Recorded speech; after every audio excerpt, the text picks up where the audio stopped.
Okay, hello everyone.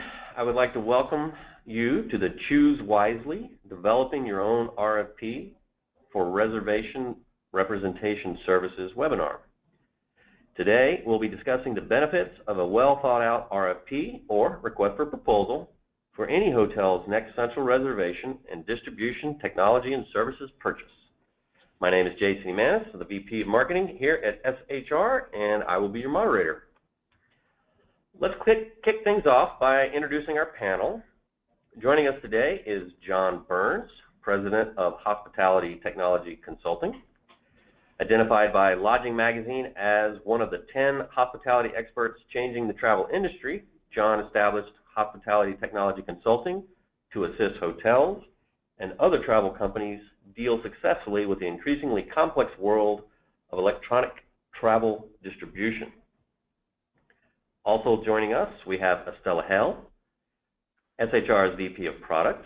Estella is responsible for all aspects of product development, product support, systems operation, and client management at SHR. She has spent 18 years in the hospitality industry, managing product implementations and support, the client services department, and held various roles at several major hotel chains. And our special guest today is Rick Day, VP of Marketing with Real Hospitality Group. Real Hospitality Group is a leading third-party hotel management company with over 40 hotels in the portfolio, with independent hotels and brands including Starwood, Marriott, Hilton, Hyatt, IHG, Wyndham, and Choice. Rick is a seasoned hotel executive with property-level operations and multi-unit sales and marketing expertise. So with that, let me welcome all three panelists and thank you for your participation today. Morning, Jason. It's a pleasure. Good morning. Good morning, everyone. Thank you for joining. At this time, I'd like the audience to know that we will have a Q&A towards the end of the call. So feel free to ask your questions as we go along, though, and you can do that with the questions box, the questions panel over to the right. You can just hit the Collect Questions button and type in your question, and we'll address those at the end. So before I ask my first question of the panel, let me talk a little bit about our audience today. Looking over the event registrations, we have titles that range from GMs to CTO to Electronic Distribution Manager to VP of Business Development. So we have a pretty diverse group with us today. But what we really need to do to dig a little deeper to help our panel speak directly to our audience needs and desires, like a little help from the audience, and if you could, just answer a couple of polling questions real quick. So the first question we want to ask the audience is, are you ready? There we go. Just so approximately how many rooms in your hotel or your hotel group so that we get a sense of size of what you're dealing with on a daily basis.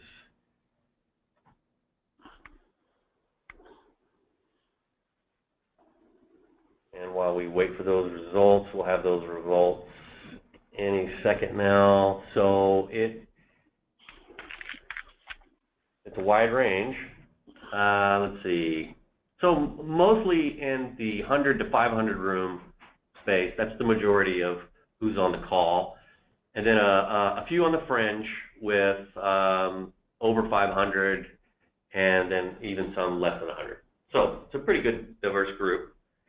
The second question I want to ask the audience to help our panel is, what is the primary reason for your participation in today's call? So what brought you here? So are you currently evaluating a CRS vendor? Are you considering evaluating a CRS vendor? Or maybe you're just here for the learning experience for the next RFP that comes up.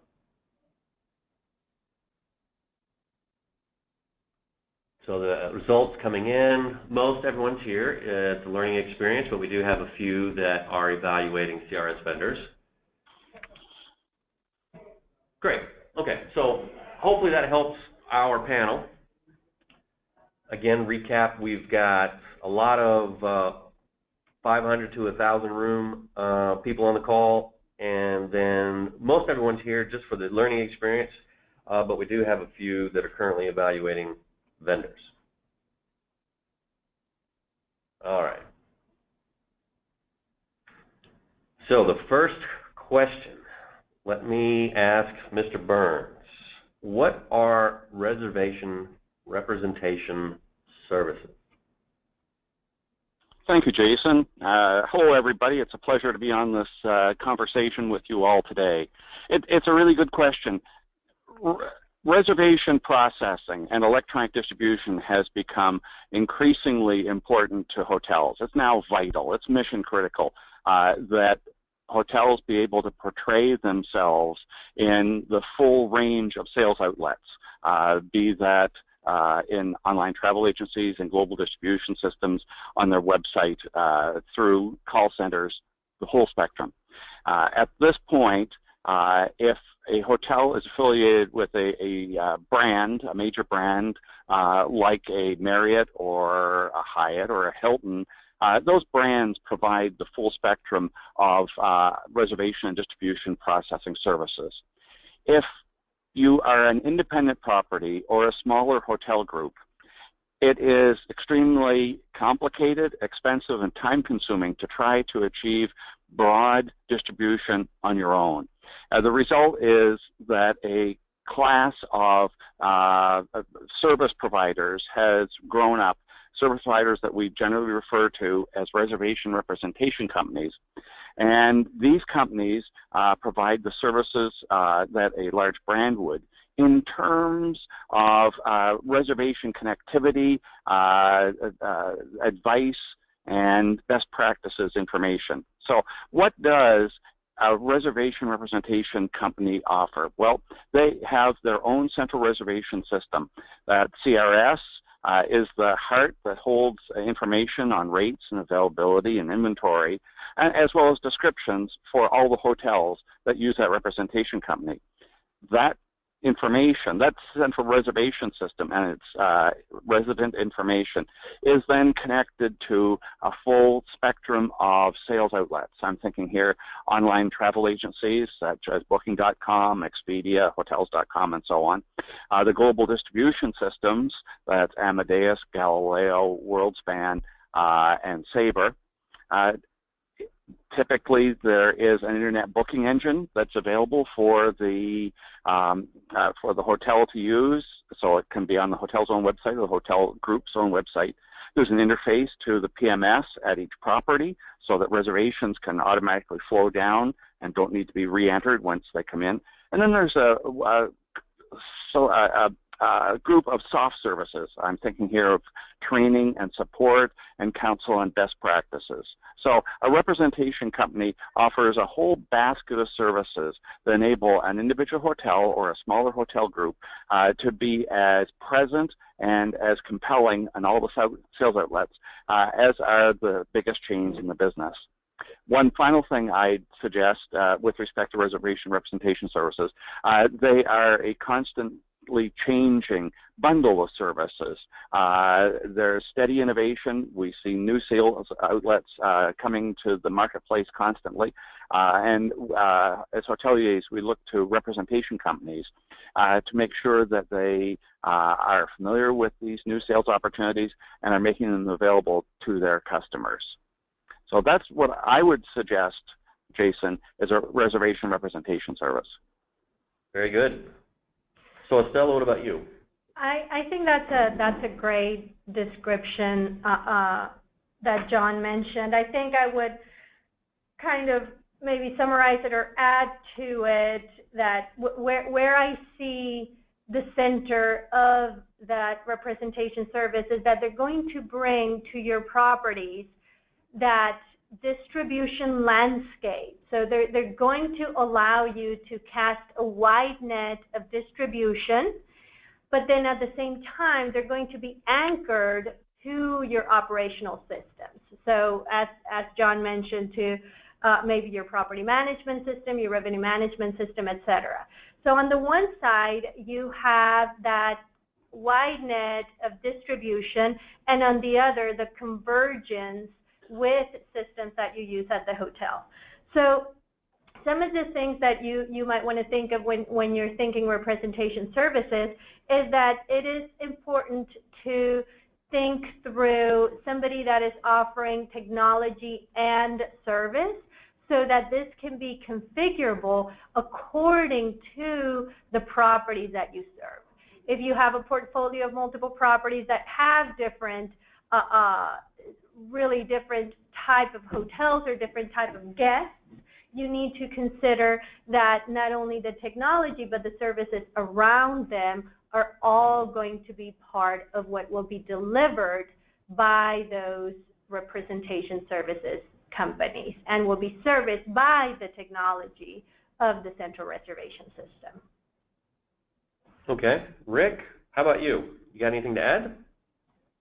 Well, no, that's a very thorough definition of what the representation services are. And I think in today's world, with casting that wide net in order to have the hotel visible on so many different channels, at the same time, we're also looking at a representation service that can provide the customer facing as we develop our own website, and how that integrates and makes it seamless and moves customers directly to us, as well as exposing us on all the different channels.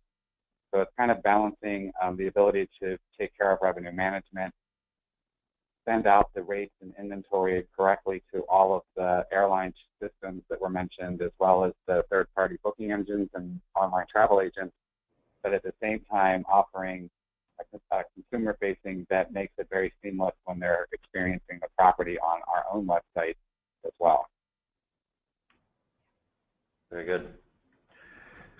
Okay, question number 2. John, I will start with you. Why should I even bother creating and distributing an RFP? Well, it's a very central question. An RFP, a request for a proposal, is first and foremost a document that summarizes a property's or a hotel group's distribution and reservation service requirements. So it's that document.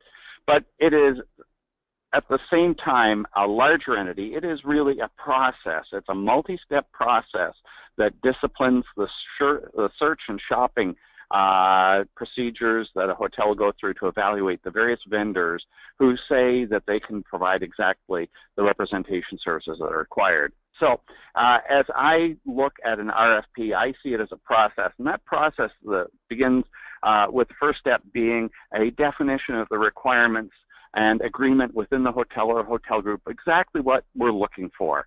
It's a opportunity to pause and say, here are the places that we distribute, here's how we do it, here's where we'd like to add distribution or have better distribution. It is really the beginning of putting together the shopping list of what the property needs today and will need in the future. That discussion and agreement amongst the key people at a property or in a hotel group leads to the development of a document, the request for proposal, that really is the shopping list of requirements. From there, there is the stage of looking at the various vendors.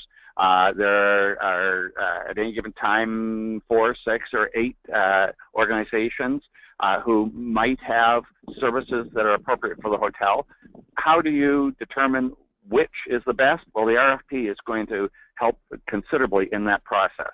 But you look for potential recipients of the RFP. Then you send those people, email those people the RFP with instructions on how to complete it and who to submit it to and when that submission should happen.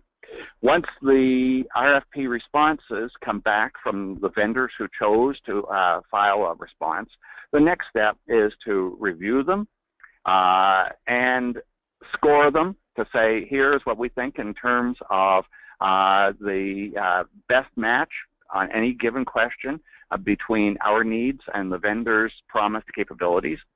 Then interviews, actual face-to-face interviews are best in many cases to actually sit down with the vendors, or at least the vendors that look most promising, and say, demonstrate what you're suggesting. Show me how it works. Show me what it could do for me. And finally, the final step is the vendor selection and contracting. So we go through a number of phases. In doing this process, the needs are discussed and defined and agreed. all the appropriate parties are brought into the conversation. It's important that people who might not be initially thought of, but the front desk staff, the reservation staff, others, people who have either retail or spa or golf or food and beverage that might be sold on the website, that they're involved in the conversation, so they understand what's being done and they buy into the search process. Vendors are contacted. We ask them what they can do for us, and we develop an understanding of how well their capabilities match our needs. We actually score, to assign a numbers to their ability to fulfill those needs, so that we have an objective way of comparing one vendor's capabilities to another. We do our interviews. We talk about the vendor's strengths and weaknesses internally, and then we make a fact-based decision. So the RFP is a document one, but much larger than that. It's a carefully disciplined process that allows us to think about all that we need, capture that thinking on paper, and then determine who is the best match in terms of the representation service who can serve us. Jason? Well, Stella, you've seen a few of these. What's been your experience? Well, I think the way John characterized it as a process more than a document is what is, I think, the biggest motivator of why someone should create and distribute an RFP. Well, number one, and let's split that in two, create and distribute. So to create, that allows you to not only go and replace what you have. So typically, a hotel is going to have someone that they are using, and they go through an RFP because they're looking at replacing that, or because a contract is coming to an end, they want to see what is out there, or because there's a particular need that is not being fulfilled.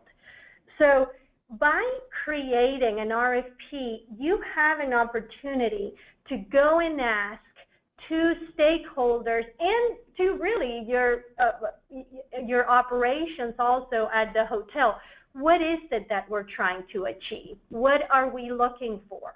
Are we looking for better distribution? Are we looking for cheaper channels? Are we looking for directing more traffic to our own brand.com? Are we looking to operate more efficiently? Are we looking to integrate better with existing systems? Or are we looking for innovation because our guests are not finding what they need in our booking engine? And it could be that you're looking for all of these things at the same time, and that's what you find out when you start looking at creating this RFP. So this process really allows you to get those questions and then make them into a list of requirements. And then as you do that, you classify them into what you need and what you want. What do you have right now that you're going to need? It is part of your operations today. It is part of your SOPs, and so, I cannot live without. And then what do I want? What does it make it motivating for me to switch? So upon receiving those responses, you can then, as you distribute those, you can then weigh in the responses from the different vendors, because now you know what each stakeholder has in their bucket of priority, or in their bucket of what is the most important, and it just allows a better understanding of what will be involved in a migration and how one vendor will handle it from another. So it also, like John mentioned, you might start with a certain number of vendors and then start narrowing it down from, okay, if I am going to look for more revenue management capabilities, maybe I look at a true representation company. If I am looking for more of a la carte, I'm just interested on a handful of channels, maybe I look at a channel manager. So again, the process really allows you to gather that information, create and classify what is needed by different stakeholders, and see who meets those requirements. Rick, how about you? What could you add? Well, with multiple independent hotels and multiple property management systems and functionality standardizing what they were, as they've said, listing out everything in a standardized format allows the results to get pulled back into somewhat of a grid so you can make a comparison, because there's many, many different options. And if you look at the way pricing is, sometimes pricing may look like a good deal, but the functionality is not necessarily a good deal. So it's important to get that content based on your goals of what you're trying to achieve in the change, and make sure you can kind of look evenly across the different vendors and make sure that you're not going to sacrifice functionality for price or price over functionality, so that you can validate the decisions you're making as to how they can handle today, make the improvements that you're looking for, but then also address what you're going to need for tomorrow. And if you speak to different companies without a structured RFP, it can be difficult, or you may miss some critical components that could cause you to choose incorrectly, and not give you a full spectrum of what the choices are, how they impact your operation, especially when you have you're functioning on several different property management systems. It's important to really take a well-rounded look at all the results as the standardized questions come back, and makes it easier to, as you involve your people in the training and support and the soft side of it, to make the best decision possible. Very good. Before I get to the next question, I just want to remind everybody that you can ask our panelists a question using the question box over to the right there. We have a couple, but feel free to do that now, and we'll address them at the end. All right. Rick, let's start with you. What are the key components of an RFP? One is to lay out the modules in the systems that whether you're currently replacing something or if you're looking to purchase a new system for a new hotel. You need to look at all of the modules from reservation, revenue management, group functionality, the accounting interfacing, and how night audit is processed and function, as well as the ease of training and support when you're really looking at the core of what these systems are going to do.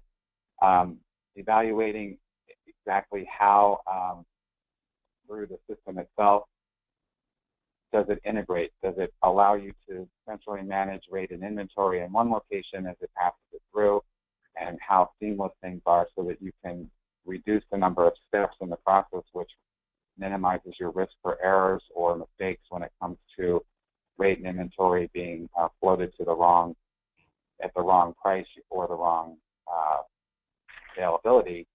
You want to make sure that it has a nice, smooth process in that. The training, and I think then future support is critical with turnover in our industry.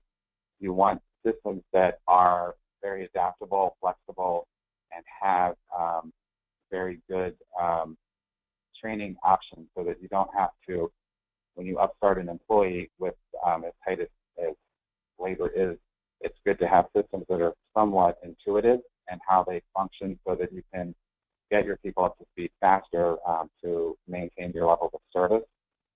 The other is, I mentioned before, was revenue management. I think that's become a critical component in our industry, and how demanding some markets are. There's rate, it's a multitude of rate changes that occur, and you want to understand the timing, the flexibility, and how much communication goes out electronically in those channels, so that it stays live and as fresh and as current as possible. And then again, with the amount of our consumer-facing side, I think the key component is really looking at how is the web booking engine customizable? How does it work? Does it represent your brand? Can you make it fit your website very cohesively? And then how does it operate on mobile with growth in mobile reservations?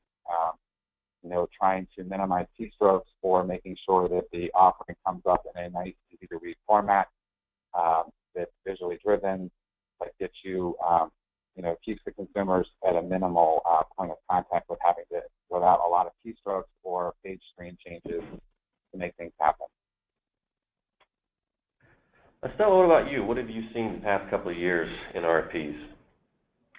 I would say some of the key components to consider, maybe three, four probably. The first one, I would say, look at the applications that you need. What are those that you're going to request from that provider? Do they have a booking engine? How much, so the applications I'm speaking of course, are the application that your guest will use, such as booking engine, the application that your voice agent will use if you need it, and the applications that your staff will use, where they will do the administration of the system. So you're thinking even internally of three audiences. So for my guests, what is the experience that we'll have on the booking engine? Has this vendor thought through the different rendering through devices, the ways that the guests will get to the booking engine from my website, from a meta search site, from a negotiated rate, from a group, what have you. So that's one persona that you need to consider. Another one is, again, if you're going to do voice, what does that voice application look like? Does it come with a voice application? How integrated is it with either the administrative side or even the web booking engine side? So somebody can start a booking on one channel and finish it on another. And then the third one is that administrative side. How integrated is it with my property management system or revenue management system, or how much will it allow me to do on the application itself? Will it allow me to do my revenue strategy that I have for a particular property, or if I handle multiple properties, for those multiple properties? I might handle something like full pattern length of stay for one property but not another, but I still want to have my market segmentation, for example, at chain level, regardless if the management of a particular rate differs from one hotel to another. So really, I would say those three components: look at applications, the application that the vendor will provide, look at integration with other systems, and look at how configurable those are. Okay, John, how about you? Jason, Rick and Estella have done a good job of talking about articulation of the required services. I would add to that, and this is reflected in the RFP format that SHR has developed. Before we begin answering the questions, we want to explain to the vendors who receive the RFP exactly what our situation is. That begins by talking about the number of rooms in the hotel, or the number of hotels and rooms in each, about our current technology, about the services that we have, our PMS, and so on. And then we talk in greater detail about our current volumes. That allows them to understand the size of customer we would be, and to understand the type of answer, the type of technology, and the type of pricing that would be appropriate. So we begin our relationship with the vendor in the RFP by explaining who we are and then what we're looking for. We do a checklist, if you will, of the specific services that we want. That checklist that says we want an internet booking engine and voice services and so on is then expanded in the next section of the RFP that asks specific questions about individual features and functions and services of the vendor. So that next section gets into detail, asks very pointed questions about capabilities. Once we've dealt with the capabilities in the RFP, the next section is to say, all right, what's your pricing? Be very explicit on what it would cost, how you charge us, what the implementation costs are, what the periodic costs, like annual or quarterly or monthly costs are, and what the transaction fees are. So we break the conversation down into a number of modules. The heart is really the questions that Estella and Rick have explained to us, and around that are some of these other bits of information about our need, our requirement, so that we can get the best, clearest, most authoritative answer possible back from each of the vendors. That good, clear, concise response set will allow us to evaluate their potential to serve us. Jason? Oh, okay.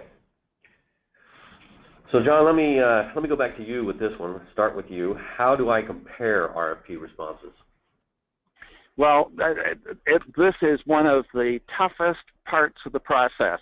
If it's challenging to try to collect all the requirements, it's equally challenging to evaluate the responses. We'd like to say we can do an easy apples-to-apples comparison, but people will interpret questions differently, and their answers will vary accordingly. All that said, we make our answers, rather our questions, as succinct as possible and ask people in responding to our RFP to be as clear as possible. And then we read each of these questions and think about a score we would attach to them so that we can put a number against each response from each vendor. When a vendor answers a question, we score them, I typically score from 0 to 5. 0 is no capability. 5 is an exceptional capability that far exceeds what we need. 3 is meets the requirements. Okay, so that gives us a spectrum. We can assign a number to each question, and that allows us to see in a side-by-side comparison that vendor A scored a 1 on this, barely providing the function or the capability. Vendor 2 was a 4 and has a strong capability response. So we get a sense there, and we can, through adding up all of those scores for the 20 or 30 or 50 or 80 questions that we ask them, we can come up with a total that says one vendor is X number and another vendor is Y number, and it is either higher or lower. We can do two more things in that process. One is to say some questions are so much more important than others that we're going to give it a high weight. So we're going to multiply the number by a 1 if it's a standard question. If the issue is important to us, we'll multiply it by 3. And if it's absolutely critical that we have a solid feature or function in this area, we'll multiply times 5. So we can take our scores, if we choose to, multiply them by a weight, and then add up those totals, and we find out again who has the strongest overall answer and who are the laggards who aren't proposing as strong a solution as we need. One final part of this is to say, in looking at the 0s or 1s or 2s, the people who either don't have that capability or have weakness in that area, are these fatal flaws? If we see things that are absolutely essential to us and there is a gap that we cannot accept, that's an important point to note, and that really eliminates that vendor from continuing consideration. So we do the scoring, we do the weighting, we look for fatal flaws, and that gives us an opportunity to do a numerical apples-to-apples comparison of strengths. Jason? Very good. Rick, how about you? What have you experienced? Well, when you go through the process that John was referencing, and it organizes your thoughts, that you end up with your top candidates based on what your needs and goals are.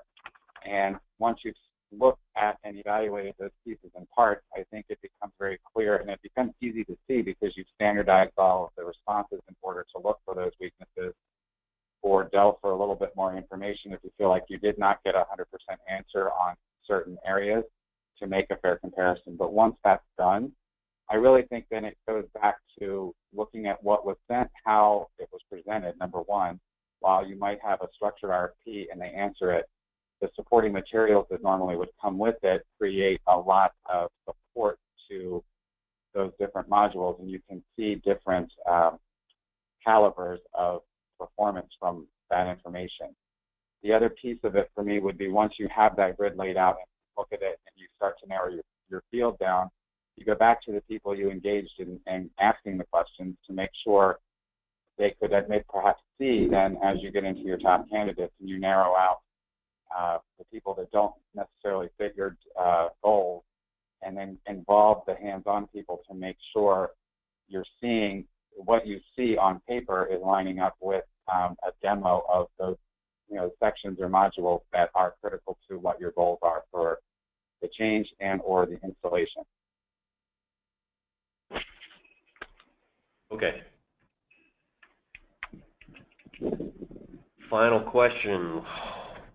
John, let's start with you. What should I keep in mind when I create and distribute an RFP? All right. We need to be very clear on what we're looking for and give the vendors an idea of what our establishment is today, where it's going, what our priorities are. We need then to be skeptical as we read their responses. There is a natural trait to be positive. A great deal of the process relies on what Rick just described in terms of seeing a demonstration either in person or in the form of a WebEx to actually show the capability and to explain how it would work on behalf of the hotel. So skepticism is important. Then there's reading between the lines. If people have brief answers, if they are very abrupt in their responses, if everything is just yes or no without a lot of explanation, one wonders sometimes whether there are things not being said in terms of capabilities, and it raises question marks and caution flags. By the same token, the response and the interaction with the salespeople starts to suggest the degree of interest that the vendor has in winning this account. This is going to be a relationship that will go on for years, maybe decades. It's important that there be a good fit, a good cultural fit between the hotel and the vendor, that there be enthusiasm on the part of the vendor to win this and to continue servicing it in the future. So through the RFP and the analysis of the RFP and the dive into the RFP replies, it's important to get a sense whether that vendor really wants this business. If they do, it undoubtedly colors your perception of the vendor. Finally, I would say we're looking for an answer that solves not only today's problems but tomorrow's problems. That means, did we explain and have we thought about in our own minds as a hotel operator what makes our hotel different and what it's going to need to remain a leader going forward? And does the vendor understand our priorities in articulating and communicating those differences? And is their platform and their program evolving steadily in order to allow us to communicate what's different and distinctive about us in all of the channels and to do so effectively and compellingly? So we're at a process now of looking at some of the soft factors in terms of cultural fit and making sure that our questions and our evaluation, especially as we get down to the final stages of thinking about the 1 or 2 or 3 finalists, are these people who are going to evolve with our thinking and our property and our requirements in order to give us the best distribution program possible? Jason? Rick, how about you? What should we keep in mind? Certainly when you start down the road with a representation service and looking at whether it's a current system or a new one, you want to obviously look at your property management system and the direct connectivity that's going to exist there, because you're obviously investing money in a change or something new, but you want to make sure the compatibility is very solid when you make this investment, so that you don't have to go forward and then find that your tech or your IT could result in additional expenses. You have to be very careful when you're making the choices once you get the information back. And then you want to look at the flexibility of the system when it comes to making that system your hotel, because it's your electronic voice, and making sure that their companies are in place, updated, or staying ahead of the curve as trends and activities change in the marketplace, and as consumers become more savvy in how they are booking travel, that you are right there and adapting along with those changes, and that you've got the flexibility to do what you're going to need to do moving forward. And then for us, we do have a lot of intermixed different systems, so finding the right system that allows central review or central access, central reporting for us is critical, and how we can bring multiple properties together in an umbrella in order to look at them to understand how we're delivering the customer experience and getting it out of it. Thank you. All right, Estella, the last word on the last question. Well, I think really Rick and John have both addressed what should be kept in mind. Probably the only thing I would add is, if possible, plan for a proof of concept stage. So, of course, you will receive the questions as John said. You're going to receive, the answers. Treat them with a certain level of skepticism. Then, as Rick mentioned, see how they fit within your operations, your systems, and your revenue management. But then also maybe ask for a proof of concept. So if someone is answering that a particular integration with, I don't know, a loyalty program can seem flawless from website to booking engine, ask for, can I have a client or a website that currently is doing that, and see it in action? Or maybe a particular integration, or even a proof of concept of a feature that needs to be handled differently with one of the vendors, and say, can I see that in your test environment or in the test environment with my scenario? So again, it depends how deep you go and how much weight you put on an answer, but if possible, adding that proof of concept would be useful. And as both John and Rick had mentioned, just plan not only for what your needs are for replacing your current vendor, but for tomorrow. And what does that gap or covering of gaps look like on a migration plan? So you're going to look for features, you're going to look for channels, you're going to look at pricing, of course. That's part of it. But then anything that was nice to have, or anything that is going to come at a later date, what does that look like? Does it have timelines? Does it have expectation? And then as you're looking at the migration, see how much detail you're getting in regards to that migration. See, are you getting what is going to be happening from the time that contract is signed to the time that you go live? What is going to be happening each week? And what is expected from your hotel staff perspective that they will need to do or gather or train on or coordinate? So what burden is that going to put on your staff in regards to managing integration, loading information, doing QA or QC of what has been loaded, integrating with your website? So how much detail will those vendors provide as you're evaluating them? So yeah, again, just keeping those things in mind for the immediate, meaning migration, the today when you're on steady state, and the tomorrow, what will your connected traveler look for in the future? Excellent. Okay.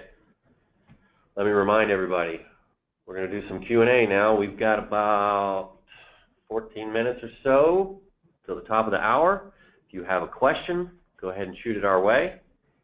We have a few already, so let's get started. Let me see. Do you recommend a brand new hotel brand go to an RFP on their own and come up with the questions, or hire someone to guide through the process? I wonder if John has an answer to that question. Well, I think I do have.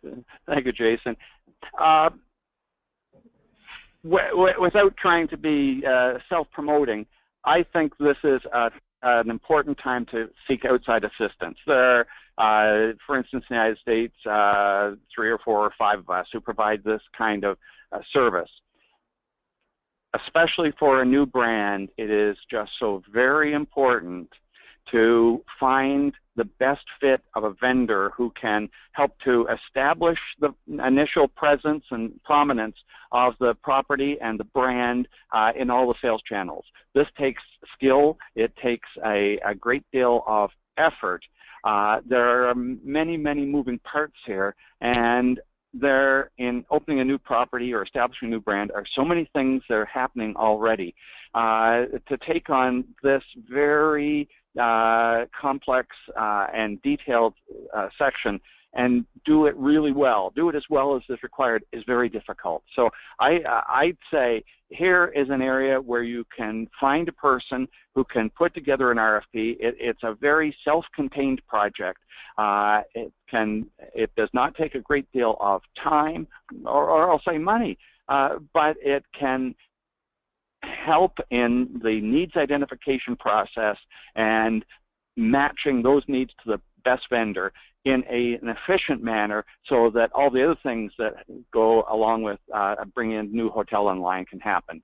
You're not distracted, but you get the best process possible and the best answer possible. Jason? Very good. Rick, what about you? What are your thoughts?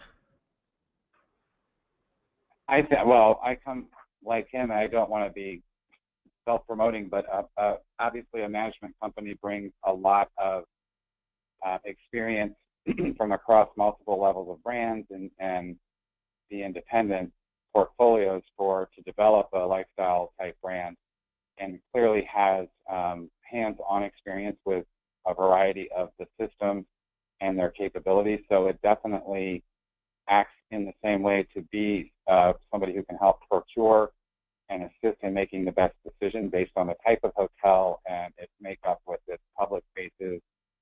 You can get, very finite with the ownership of that particular property and help them, especially if it's the first time owner in the industry or somebody who is just looking to get more automated and get more ahead of the curve with their existing operation, or they're at the point of a change when it comes to purchasing IT and the entire package. So definitely I would seek outside assistance and experienced help to make the right choice for the operation.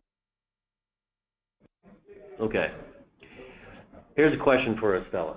Estella, what's the difference between this and using a channel manager like SiteMinder? Well, maybe an RFP would help for that. It's basically, it does depend on what you're trying to accomplish with your distribution, and if you're looking into implementing revenue management and revenue management strategy into your distribution. So, no, in all seriousness, really, an RFP, if you are considering having a full-blown CRS versus using a channel manager, doing an RFP will let you see and answer those questions and see if you value. Is it just a matter of complexity? It could be a matter of complexity. It could be a matter of price. Okay. If price is more important than functionality, or if integrations with your existing systems are more important. So really, the answer to this question, it depends who they're comparing it to. If it's in comparing it with another channel manager, if it's comparing it with a CRS. So an RFP would be a great way to find that out. Okay. All right. How many vendors would you send an RFP to? John, what do you think? It depends on what's being sought. In most cases, it's 3, 4, or 5. It's not a huge number.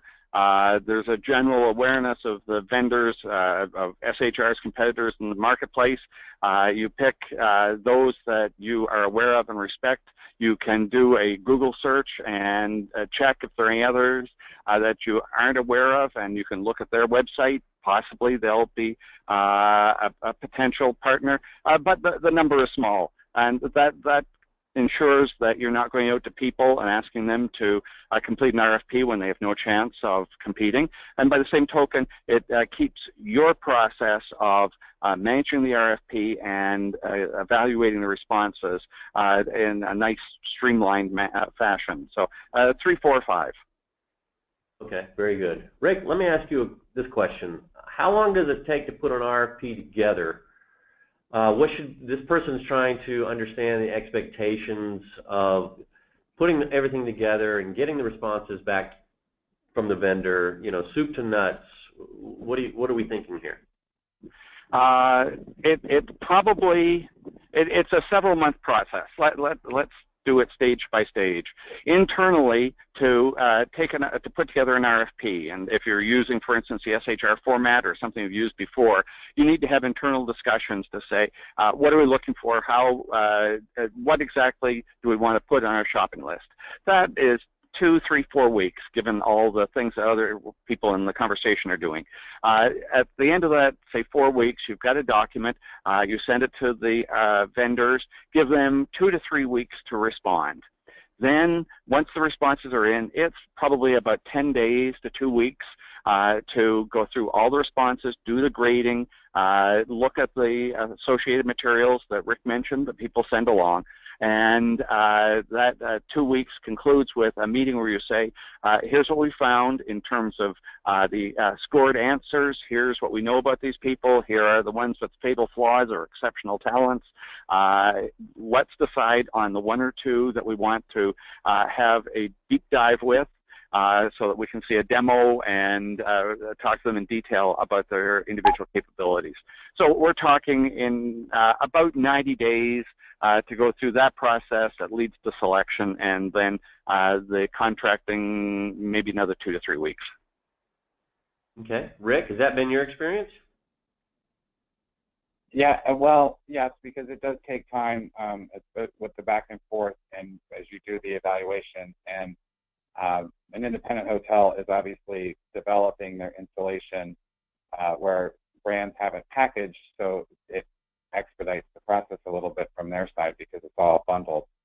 So it can take time because you're making a lot of multiple decisions at once as you're going out to gather the information, because your IT support, your check, and then the system itself has to be you're evaluating multiple layers at one time. So it does have I would agree with his timeline.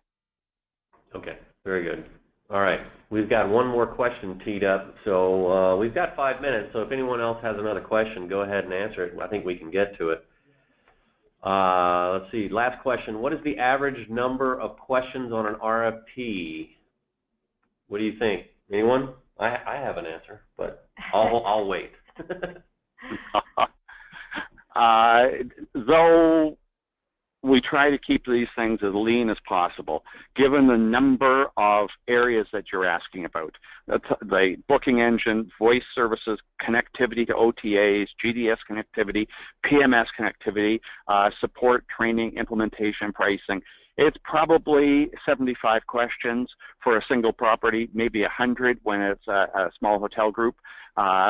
They can grow into ridiculous numbers of 400 or 500 questions.